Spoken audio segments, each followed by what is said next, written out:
Hello, friends. Imagine waking up one cold morning. Not in your familiar bed with its soft sheets and glowing phone screen, but in a narrow, creaky bedstead. The air sharp with frost and the faint scent of lavender and coal dust. Your room is dim, lit only by a flickering candle on a wooden table, its wax dripping onto a chipped saucer. The walls are papered in faded floral patterns, and a heavy woolen blanket scratches against your skin. You sit up, confused, your breath visible in the chilly air, and realize you're dressed in a high-necked nightgown, its starched fabric stiff against your shoulders. Outside, the distant clatter of horse hooves on cobblestones and the soft toll of a church bell pierce the quiet. This is not your world. You've awoken as a spinster in Victorian England, 1875, a woman unmarried, independent yet constrained, living in a society where every step is governed by rigid rules and expectations. As you listen to this tale, let the gentle rhythm of the words and the imagined crackle of a distant hearth carry you into a state of calm, as if you're drifting through the fog of a Victorian dawn. What does it mean to be a spinster in this era? The term itself carries a weight, a label that defines you as a woman who has not married, perhaps by choice, perhaps by circumstance. In contrast to today's world, where independence is celebrated, the Victorian spinster was both pitied and scrutinized. Seen as an anomaly in a society that prized marriage and motherhood above all else for women. Yet, this life was not without its freedoms, its quiet rebellions, its moments of resilience. This story will unfold as if you, the listener, are living it, waking each day in a modest lodging, navigating the expectations of a small town, and finding ways to carve out meaning in a world that seeks to define you by what you lack. Let's step into your morning, your home, your life, and explore how a spinster survived, thrived, and perhaps even defied the constraints of her time. Your day begins early. As the first light creeps through the heavy curtains, you rise, shivering, and light a small fire in the grate, the kindling catching slowly, sending tendrils of smoke curling upward.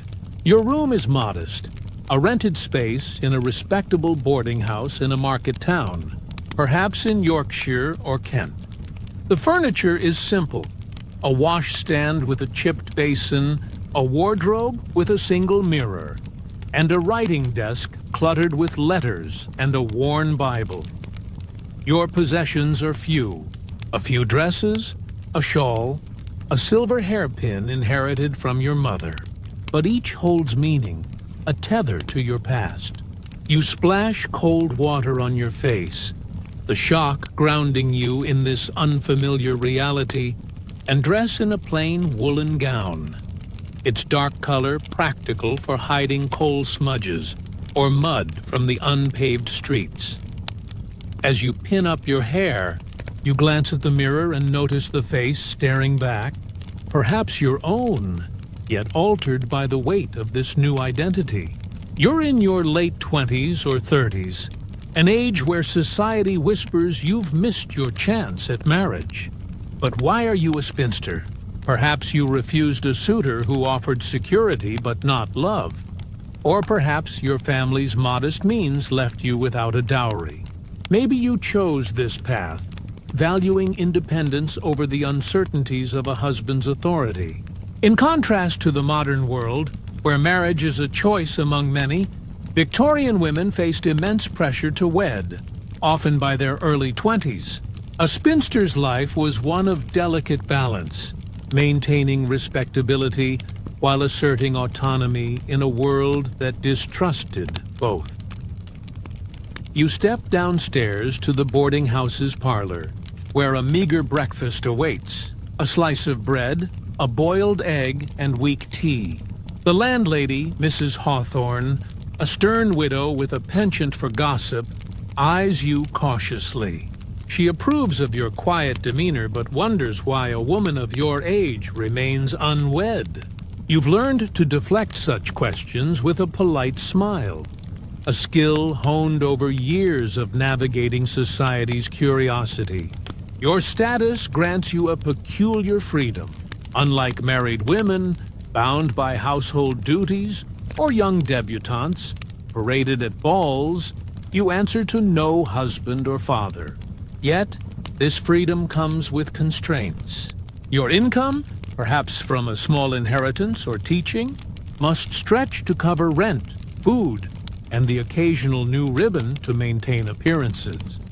The Victorian era, spanning 1837 to 1901, was a time of contradictions for women.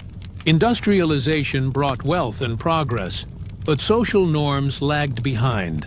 The ideal woman was the angel in the house, devoted to family, meek and moral. Spinsters, by existing outside this ideal, challenged the norm, often living on the margins of respectability. Some found purpose in charity, teaching, or writing, while others faced poverty or isolation. Your life, as we'll explore, is a blend of these realities, neither destitute nor wealthy, neither outcast nor fully accepted. You are a woman of quiet strength, navigating a world that seeks to define you by what you are not. As you finish your tea, you hear the town waking up, the rumble of a cart, the chatter of servants fetching water. Your day is yours to shape, but every choice carries weight. Will you visit the market, risking gossip if your shawl is too worn? Will you write a letter to a cousin, hoping for news of family? Or will you retreat to your room, finding solace in a book, a rare luxury that opens worlds beyond your own? The contrast to modern life is stark. Where we scroll through endless feeds, you savor each page, each moment of quiet rebellion against a society that expects conformity. Your first task is practical: securing coal for the fire. Winter in Victorian England is brutal, with temperatures often dipping below freezing. Coal is expensive and you budget carefully, carrying a small basket to the coal merchant's yard. The streets are alive with activity. Shopkeepers sweeping doorsteps, children darting through alleys, their cheeks red from the cold. You pull your shawl tighter, aware of the glances you attract. A spinster's appearance must be impeccable. A single stain could spark whispers of carelessness, or worse, moral laxity. You nod politely to passers-by, maintaining the delicate facade of respectability that shields you from judgment. At the merchants, you haggle gently, securing just enough coal to last the week. The weight of the basket strains your arms as you walk home, the cold biting through your gloves. This small act, buying fuel, managing funds, is a daily reminder of your independence and its costs. Unlike your married peers, who rely on husbands for such tasks, you are your own provider, a role both empowering and exhausting. As you return to the boarding house, the fire awaits, a promise of warmth in a world that can feel cold in more ways than one. This is just the beginning of your day, a day filled with small victories and quiet struggles. As we move forward, we'll explore how you fill your hours, the work you do, the society you navigate, and the dreams you hold in secret. For now, let the image of that flickering fire guide you, its gentle crackle a reminder that even in the harshest winter, there is warmth to be found. You step back into the boarding house, the coal basket heavy in your hands, its weight a tangible reminder of the day's demands. The parlor is quiet now, save for the faint ticking of a clock and the occasional creak of floorboards as Mrs. Hawthorne moves upstairs. You kneel by the grate, carefully arranging the coal to coax the fire back to life. The flames catch slowly, casting a warm glow across the room, and you pause to savor the heat on your chilled fingers. This moment, simple as it is, feels like a small triumph, a spark of control in a world that often feels unyielding. As a Victorian spinster, your days are shaped by such tasks, each one a thread in the delicate tapestry of your existence. Let's follow you through the morning, exploring the work that sustains you, the routines that ground you, and the quiet ambitions that flicker beneath the surface. Like the fire you've just kindled, your primary source of income is teaching, a respectable occupation for an unmarried woman of your station. You're employed as a governess in a nearby merchant's household, teaching two young girls, Clara and Emily, reading, writing, and basic needlework. Unlike the modern world, where education is universal, Victorian schooling for girls was often limited, especially for the middle classes. Your role is to prepare them for marriage, not careers, instilling manners and accomplishments like embroidery or playing the pianoforte. The contrast is striking. Today, women pursue diverse professions, but in 1875, your options are narrow: governess, seamstress, or companion, each carrying its own stigma or scrutiny. Teaching offers dignity, but it's exhausting, requiring patience and a constant performance of propriety. You gather your materials, a slate, a few tattered books, and a bundle of sewing patterns, and wrap them in a cloth satchel. The walk to the merchant's house is short but bracing, the winter air sharp against your face. The town is bustling now, with vendors calling out prices for cabbages and fish, their voices mingling with the clop of horses and the chatter of maids. You keep your eyes forward, aware that as a spinster, you're a figure of curiosity. A married woman might linger at a stall, but you move quickly, avoiding gossip. Your bonnet, slightly frayed but clean, shields you from both the cold and prying glances. At the merchant's house, a solid brick building with polished windows, you're ushered in by a servant. The girls greet you with shy curtsies, their dresses starched and their hair neatly braided. The morning passes in a blur of lessons. You guide Clara through spelling exercises, her pencil scratching across the slate, while Emily struggles with a tangled stitch. You correct them gently, your voice calm but firm, aware that their mother, Mrs. Langley, observes from the doorway. Her approval is crucial. A governess's position depends on maintaining favor.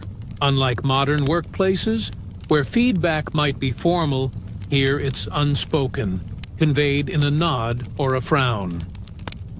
Lunch is a brief pause, a slice of cold mutton and bread provided by the household. You eat alone in the schoolroom, the girls sent to their mother.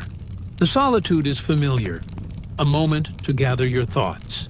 You think of your own education, gained through your father's modest library before his death left you to fend for yourself. Books were your escape then, and they remain so now.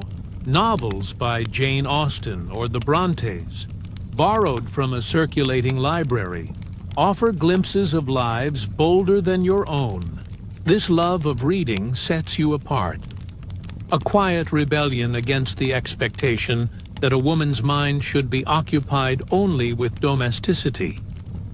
Teaching ends by early afternoon, and you return to the boarding house, your satchel lighter, but your mind heavy with the day's small tensions.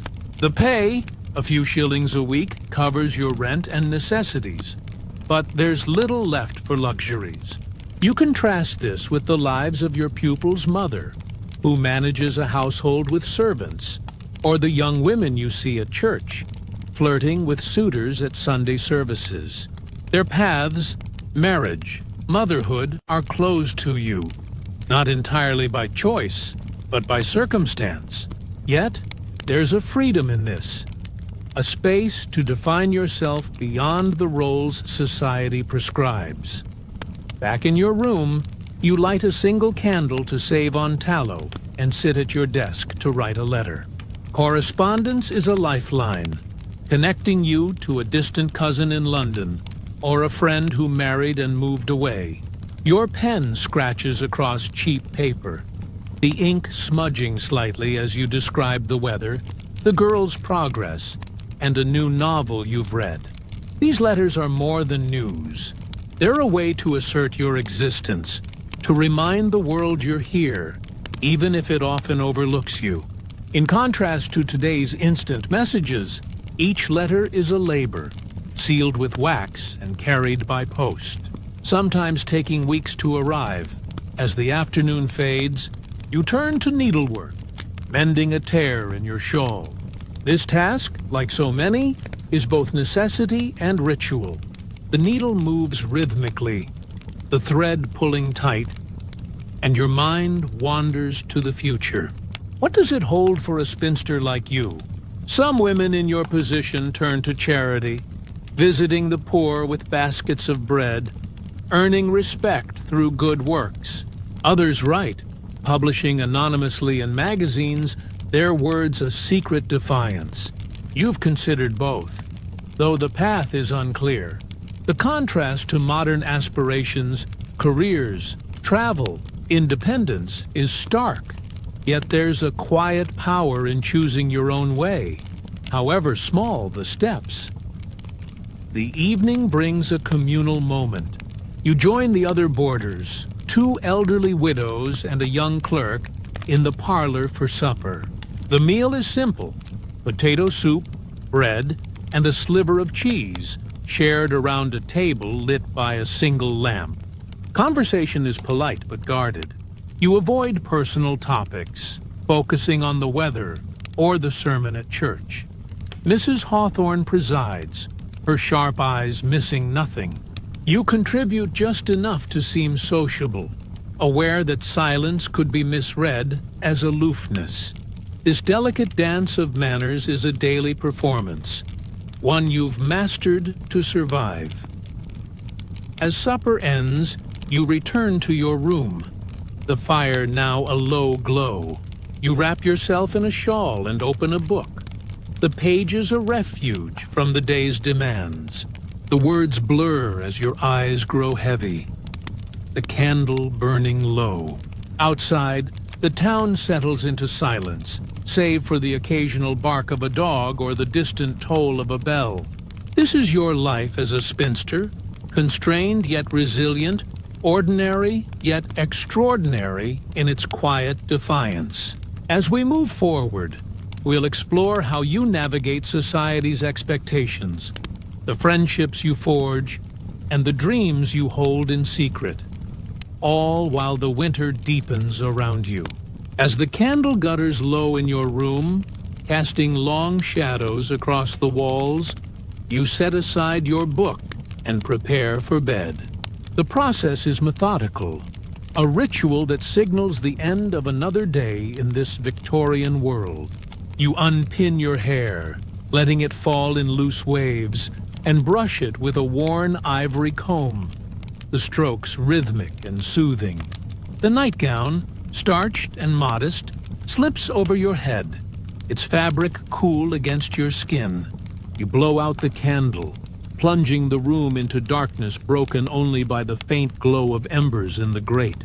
Lying in bed, the straw mattress crackling beneath you, your mind drifts to the broader society that shapes your existence.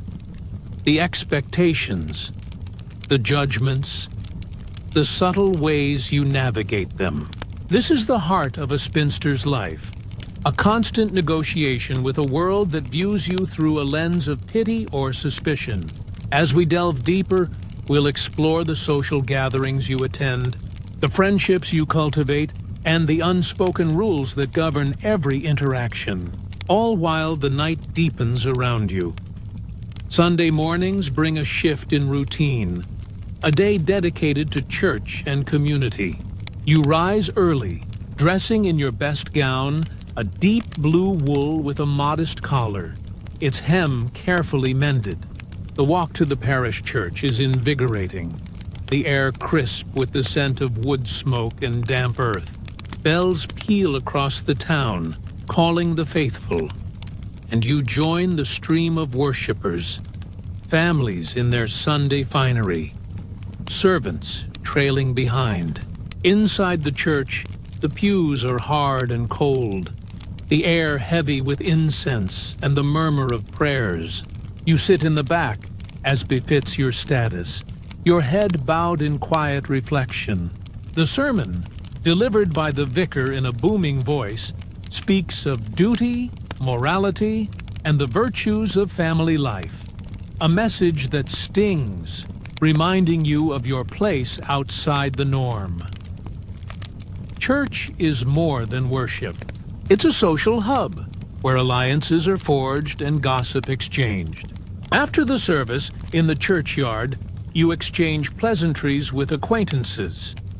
Mrs. Langley, your employer's wife, approaches with a smile that doesn't reach her eyes. "Miss Harrow, how fares your health this winter?" She inquires, her tone laced with concern that feels probing. You respond politely, mentioning the girl's progress in lessons, deflecting personal questions. In contrast to modern social media, where lives are broadcast openly, Victorian interactions are veiled, every word weighed for propriety. A spinster must be especially vigilant. A misstep could label you as eccentric or desperate. Friendships in this era are rare and precious, often formed among women in similar circumstances. You count Miss Eleanor Croft, another spinster who works as a seamstress, as your closest confidant.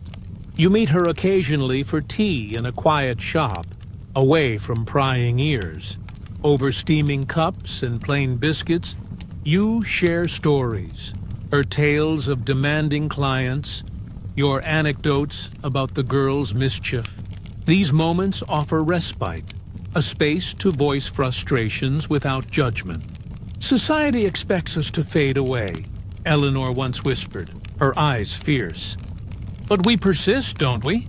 Your bond is a quiet resistance, contrasting the superficial chatter of married women's circles focused on husbands and children. Yet, not all interactions are supportive. At a rare invitation to a tea party hosted by a married acquaintance, you navigate a minefield of expectations. The drawing room is stuffy, filled with the scent of rose water and fresh scones. Ladies in elaborate dresses discuss engagements and births, their conversations a reminder of your exclusion. "And you, Miss Harrow? Any prospects?" one asks innocently, the question hanging like a noose. You smile demurely, murmuring something about contentment in your work. But inside, resentment simmers. The contrast to today's empowerment narratives is profound. Here, spinsterhood is often seen as failure, not choice. You excuse yourself early, pleading a headache. The relief palpable as you step into the fresh air. Charity work provides another outlet, a way to assert purpose and respectability. You volunteer at the local workhouse, distributing blankets and reading to the elderly. The building is grim, its halls echoing with coughs and the clank of metal bowls. Helping others, widows poorer than you, orphans with hollow eyes, offers perspective, reminding you that your life, though constrained, has comforts. This work earns nods of approval from society, framing you as virtuous rather than pitiable. In contrast to modern volunteering, driven by personal fulfillment, yours is partly strategic, bolstering your reputation against whispers. Evenings often bring solitude, but you've learned to embrace it. Back in your room, you might sketch by candlelight, capturing the town's spires or a winter rose. Art is a private passion, unshared. a rebellion against the notion that unmarried women lack creativity. Or you read forbidden books, treatises on women's rights by Mary Wollstonecraft, smuggled from a progressive bookseller. These ideas stir something within you. Dreams of a different life, perhaps traveling to London or joining a reform society. But such thoughts are dangerous. Society frowns on blue stockings, intellectual women seen as unfeminine. Health is a constant concern in this era, with winter bringing threats of illness. Without a family's support, you rely on home remedies, herbal teas for colds, poultices for aches. A visit to the apothecary for laudanum or tonics strains your budget, but it's necessary. The contrast to modern medicine is stark. Here, ailments like consumption lurk, claiming lives without mercy. You prioritize rest, retiring early to conserve strength. As the clock strikes 10, you bank the fire, the embers glowing like distant stars. Sleep comes slowly, your mind replaying the day's interactions, the polite deflections, the hidden longings. This social dance is exhausting, yet it defines you, shaping a resilience born of necessity. Tomorrow brings more of the same, but also possibilities. A new book, a kind word from Eleanor, a moment of quiet defiance. As we continue, we'll uncover the deeper dreams you harbor, the risks you contemplate, and how, in this constrained world, you find ways to bloom amid the frost. As the embers fade to a soft glow in the grate, sleep finally claims you, pulling you into dreams that blend the familiar with the strange. A world where you walk freely through bustling streets without the weight of judgment, where your voice echoes in halls of learning, unchallenged by society's whispers. But dawn breaks too soon, the pale light filtering through the curtains like a reluctant intruder. You wake with a start, the remnants of those dreams lingering like mist, reminding you of the aspirations you keep hidden, the inner life that sustains you amid the daily grind. This is the soul of a spinster's existence, a rich tapestry of unspoken desires, intellectual pursuits, and quiet rebellions against the era's constraints.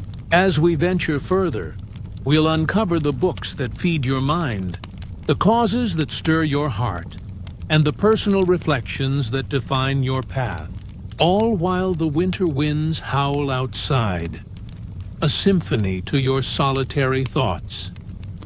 Your mornings often include a stolen hour for reading, before the demands of the day pull you away. Seated at your desk, with a cup of weak tea steaming beside you, you open a volume from your small collection, perhaps Middlemarch by George Eliot, a pseudonym for Mary Ann Evans, whose own life as an unconventional woman mirrors your own. The pages whisper stories of complex heroines, women who grapple with duty and desire, their struggles a mirror to your quiet battles. In contrast to the frivolous novels society deems suitable for ladies, tales of romance ending in marriage, your choices lean toward depth, exploring philosophy or social reform. You've smuggled in John Stuart Mill's The Subjection of Women, its radical ideas on equality igniting a spark within you. Reading it feels like a secret act of defiance, the words challenging the very foundations of Victorian gender roles. This intellectual hunger sets you apart, branding you as a blue stocking in hushed conversations. Yet, it's a label you wear inwardly with pride. In a time when women's education is limited to accomplishments like French or watercolor, you've pieced together knowledge from borrowed books and overheard lectures. Your father, before his passing, encouraged your curiosity, teaching you Latin phrases and history.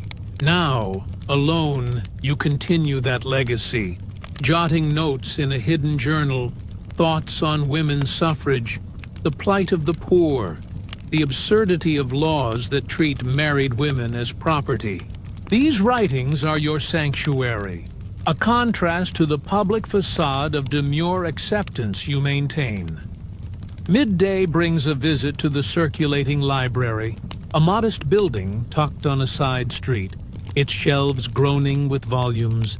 You browse carefully, selecting a new title under the librarian's watchful eye. The fee, a penny per volume, is a luxury you afford sparingly, but it's worth it. Returning home, you lose yourself in the text, the outside world fading. Imagine the rustle of pages, the faint scent of ink and leather, the way time stretches in these moments. This pursuit isn't just escapism, it's empowerment, arming you with ideas that could one day fuel change. In contrast to modern access to endless digital libraries, your reading is deliberate. Each book, a hard-won treasure. Afternoons might find you attending a meeting of the local temperance society, a group advocating against alcohol's ills. As a spinster, your involvement is tolerated, even encouraged, as it aligns with moral upliftment. The gatherings are held in a drafty hall, women in somber dresses discussing petitions and lectures. You contribute quietly, suggesting ways to aid families affected by drink, perhaps organizing soup kitchens or reading classes. This work stirs your passion for reform, connecting you to broader movements like women's rights. Figures like Josephine Butler, fighting against exploitative laws, inspire you from afar, their boldness a beacon in your constrained world. Yet, participation carries risks. Society views activist women with suspicion, fearing they disrupt the natural order. You've heard tales of spinsters ostracized for speaking too freely, labeled unwomanly. You tread carefully, framing your views as Christian duty rather than radicalism. This balancing act is exhausting, a constant negotiation between heart and head. In contrast to today's open advocacy, your efforts are veiled, small steps toward a distant horizon. Evenings bring introspection. Alone by the fire, you reflect on your life choices. Why remain unmarried? Flashbacks surface. A proposal from a dull clerk, rejected for his controlling nature. Another from a widower seeking a housekeeper, not a partner. You've chosen solitude over compromise, a decision that brings peace amid loneliness. Friends like Eleanor share similar stories, bonding over tea about the freedoms spinsterhood affords, no husband to dictate, no children to drain your energy. Yet, society pities you, assuming unhappiness. The contrast is poignant. Modern singles celebrate independence, but here, it's a quiet burden. Health and self-care occupy your thoughts, too. Victorian winters exacerbate ailments, rheumatism from the damp, coughs from coal smoke. You brew chamomile tea for nerves, wrap hot bricks for warmth, practices passed from your mother. Without family, you rely on neighbors for aid during illness, a vulnerability that underscores your isolation. Still, you cultivate strength, walking briskly each day to maintain vigor, defying the notion that unmarried women wither. As night falls, you pen a letter to a reformist periodical, anonymously submitting an essay on education for girls. The act thrills you, a whisper of influence in a silencing world. Sealing the envelope, you imagine it reaching like-minded souls, sparking dialogue. This is your legacy, not children or a husband's name, but ideas that might endure. Sleep beckons again, the bed welcoming despite its hardness. Dreams return, vivid with possibilities, a lecture hall where you speak, a world where women vote, a life unbound. These visions sustain you, fueling tomorrow's resolve. As we press on, we'll explore the seasonal changes that mirror your inner shifts, the relationships that evolve, and the ultimate question of what fulfillment means in this era's shadows. As dawn's light pierces the curtains once more, you stir from sleep, the dreams of freedom fading into the reality of another winter day. The season itself mirrors your inner world, cold and unyielding on the surface, yet holding the promise of renewal beneath. As spring approaches, tentative buds on the trees outside your window symbolize the shifts in your own life, the evolving relationships and aspirations that add layers to your existence as a spinster. We'll trace these changes now, from the warming weather that brings new opportunities, to the deepening bonds with those around you, and the personal growth that blooms in unexpected ways, all set against the backdrop of a society slowly, reluctantly, inching toward change. The thaw begins subtly, the snow melting into rivulets that trickle down the streets, carrying away the grime of winter. Your walks to the merchant's house become less arduous, the air carrying hints of earth and early flowers. This seasonal shift invigorates you, prompting reflections on time's passage. Another year unmarried, another layer of resilience added. In contrast to the stagnation society ascribes to spinsters, you feel a quiet evolution, your experiences sharpening your wit and empathy. The girls you teach notice it too. Clara's eyes light up during lessons on poetry, Emily's stitches growing steadier under your guidance. Their progress is a small victory, a reminder that your influence extends beyond your solitary room. With warmer days come more social invitations, testing your navigation skills anew. A picnic organized by the Temperance Society draws you outdoors, the grass soft under a blanket spread with sandwiches and lemonade. You converse with fellow members, your voice gaining confidence as you advocate for education reforms. Girls deserve more than needlework, you venture, met with nods from some, raised eyebrows from others. This boldness, nurtured in winter's isolation, marks your growth, a contrast to the timid woman you once were, fresh from your father's death. Eleanor joins you, her laughter a balm, sharing whispers about a new suffrage pamphlet circulating in London. These connections deepen, turning acquaintances into allies, a network of support in a world that often isolates the unmarried. Yet, relationships bring complexities. Mrs. Langley, sensing your influence on her daughters, grows wary. During a private conversation in her drawing room, scented with beeswax and dried lavender, she questions your modern ideas. Marriage is a woman's true calling, she insists, her fan fluttering like a warning. You respond diplomatically, praising the girl's potential while deflecting criticism. This encounter stings, highlighting the precariousness of your position. A governess can be dismissed on a whim. In contrast to modern job security, your livelihood hangs on perceptions, forcing constant vigilance.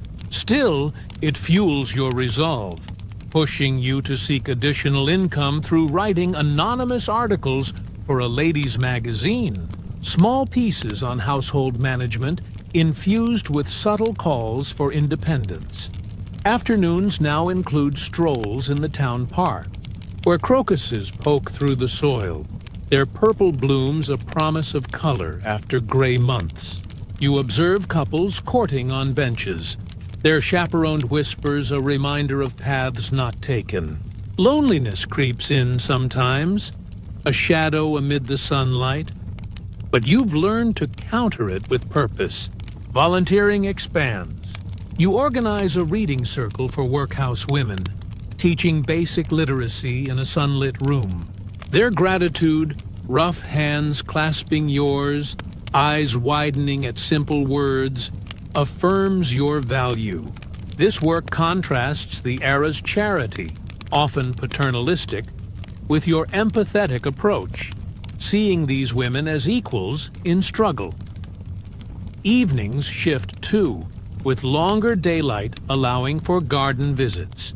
The boarding house has a small plot, and you tend it, planting seeds for herbs and flowers.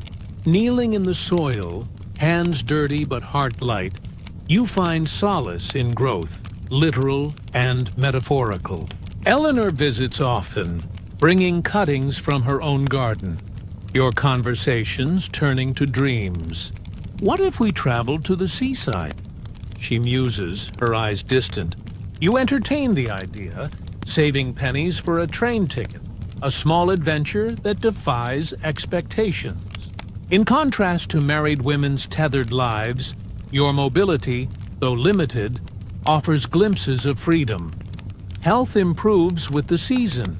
Walks invigorate, fresh air chasing away winter's coughs. You experiment with recipes, nettle soup for vitality, elderflower cordial for refreshment, drawing from herbal lore in your books. These self-care acts empower, a quiet assertion of control over your body and fate. Society may view spinsters as frail, but you embody strength. Your frame lean but enduring. As relationships evolve, so do conflicts. A suitor emerges unexpectedly. A distant relative introduced at church, Mr. Thorne. A clerk with kind eyes but conventional views. He calls one afternoon, hat in hand, praising your gentle demeanor. Flattered yet wary, you entertain him politely over tea, his talk of stability clashing with your inner fire. A husband provides security, he says, echoing societal norms. You demur, citing contentment, but the encounter unsettles, stirring doubts. Is solitude truly preferable? Eleanor advises caution. Don't trade freedom for comfort. Her words resonate, reinforcing your path.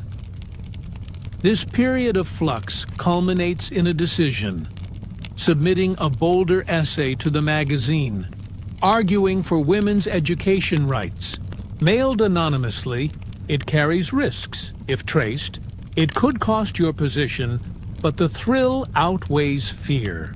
Spring's renewal mirrors this courage. Buds bursting into leaf as your voice tentatively emerges.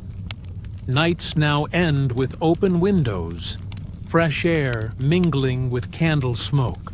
You journal these changes, the deepening friendships, the budding ambitions, capturing growth amid continuity.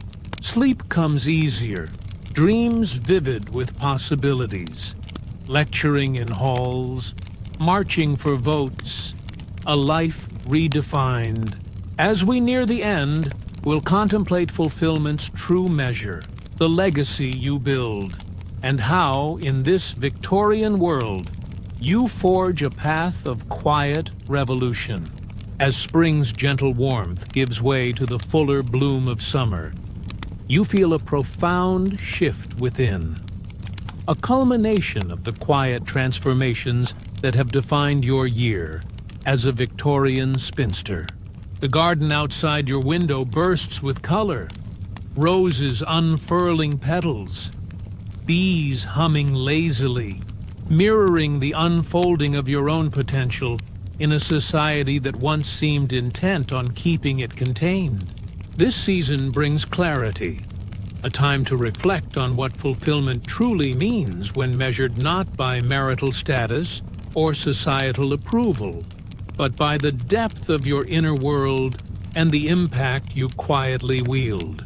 As we draw this tale to a close, we'll explore the legacy you're building, the choices that define your independence, and the enduring hope that, even in the shadows of Victorian constraints, a woman's spirit can flourish, like the untamed vines climbing the boarding house walls. Mornings now start with sunlight streaming in, warming the room faster than any fire.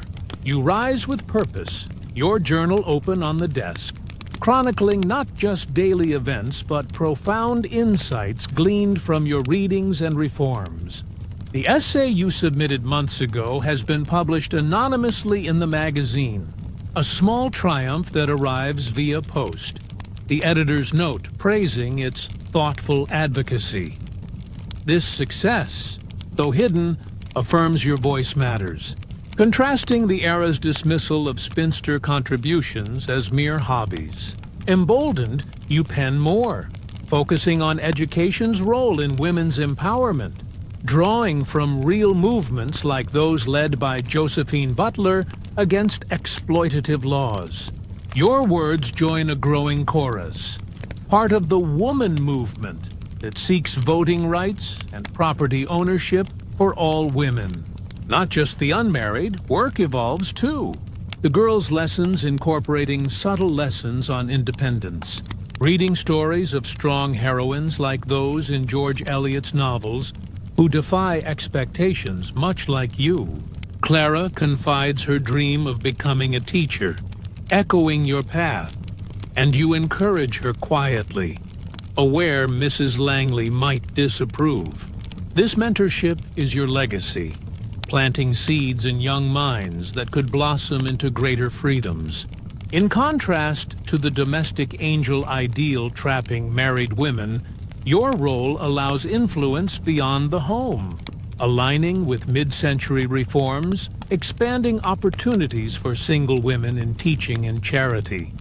Afternoons bring outings with Eleanor, picnics by the river where you discuss suffrage petitions circulating in London.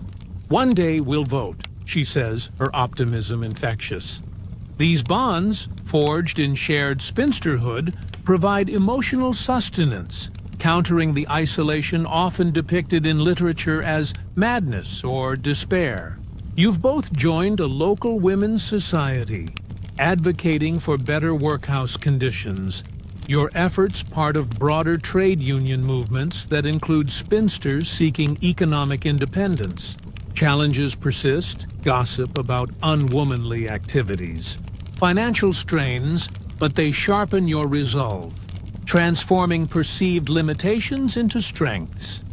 Evenings are for contemplation, seated in the parlor with the windows open to the balmy air. You reflect on historical spinsters like Emily Hobhouse, who turned singlehood into activism against social ills, or literary figures like Jane Eyre, whose independence inspires. Your life, though modest, echoes theirs, navigating a society viewing unmarried women as surplus after demographic shifts left many without partners. Yet, opportunities arose. Emigration schemes for colonial work, or careers in nursing and education, defying the old maid stereotype. Health thrives in summer's light. You walk farther, gathering herbs for tonics, embodying the resilience of women who, without family buffers, mastered self-reliance.